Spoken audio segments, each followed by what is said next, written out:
राजा जाड़ में तो जामू तो पियनु भाड़ में। ए सुनो जो राजा जाड़ में तो जामू तो पियनु भाड़ में। मन होला नमकीने मन होला नमकीने मन भरे नहीं अचार में। ना बला मुजाड़ में तो जामू तो पियनु भाड़ में। ना राजा जाड़ में तो जामू तो पियनु भाड़ में।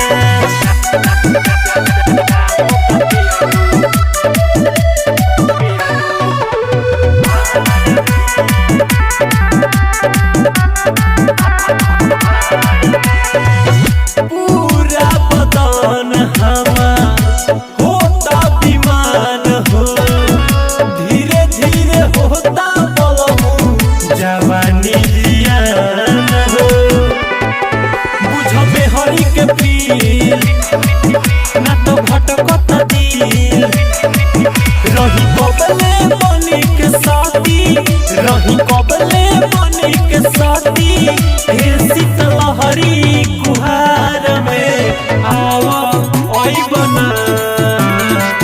बना राजा जाड़ में जामू तो पियनु भाड़ में।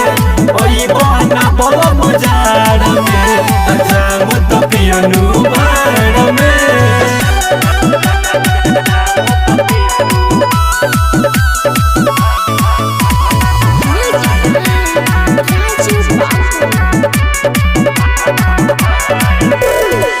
रतिया में तकिया बावे सहारा संजय सलोना पिया बुझाई सारा।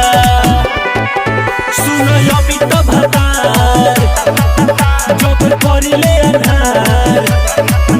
अरे बहेला पूरा वैया अरे बहेला पूरा वैया पला लागेला पियाहार में। ना बला मुजाड़ में तो जामू तो पियनु भाड़ में। ना पिया जा